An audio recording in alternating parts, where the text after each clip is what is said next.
Guys പറയുന്ന മാതിരി വേണ്ട ഫ്രണ്ടില് കാട്ടുപോത്ത്. എന്റെ പൊന്നു അലക്കിയ കഴിഞ്ഞു. ഞാൻ ചെവിയില്ല കേട്ടാ. എന്താ സൈസ് കാണും. ഞാൻ വിറച്ചു ഗായ്സ്. കാട്ടുപോത്ത് എന്റെ പൊന്നു വിറച്ചു. പക്ഷെ അതിന് ചെവിയില്ല കേട്ടാ. ചെവി മൊത്തം എന്താ പറയാ പകുതി പോയി. അങ്ങനെ ടെൻഷനായി ഗായ്സ്. അവരൊക്കെ ഫോട്ടോ എടുത്തിട്ട് പോവുകയാണ്. ഗ്യാസ് പോയി. അങ്ങോട്ട് എത്തി. ടെൻഷനായി ഗായ്സ്. ഞാൻ ഇന്നാളൊരു വീഡിയോ ഇട്ടിട്ടുണ്ടായിരുന്നു. പലത് ഫ്രണ്ടിൽ വന്ന് പെട്ട് കഴിഞ്ഞാൽ കഴിഞ്ഞു. പക്ഷേ എന്റെ പൊന്നു മോനെ ടെൻഷനായി ഗായ്സ്. നമ്മുടെ ഈ ക്യാമറയിൽ സെറ്റായി കിട്ടിയിട്ടുണ്ട്. ഈ ക്യാമറയിൽ കിട്ടിയിട്ടുണ്ട്. എന്തായാലും ഇനിയൊന്നും കാണാണ്ടിരിക്കട്ടെ എന്ന് പറഞ്ഞ് ഞാൻ മുന്നോട്ട് പോവാണ് ഗായ്സ്.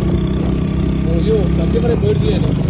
അപ്പൊ ഇങ്ങനത്തെ കുഞ്ഞു കുഞ്ഞു വീഡിയോ കാണാൻ താല്പര്യം അക്കൗണ്ടേഷൻ ഫോളോ ചെയ്യാം. അപ്പൊ കാണാം അടുത്ത വീഡിയോയിൽ. ഇനി പേടിച്ചു കാഴ്ചയാണ്. ഈ ഒരു വളവിൽ എന്തായിരിക്കും ഇതിന്റെ അവസ്ഥ എന്ന് എനിക്കറിയില്ല. എന്തായാലും ഞാൻ വലുതൊന്നും കണ്ടു കഴിഞ്ഞാൽ അടുത്ത വീഡിയോ ഇടാം. അക്കൗണ്ട് ഫോളോ ചെയ്ത് വെച്ചോ.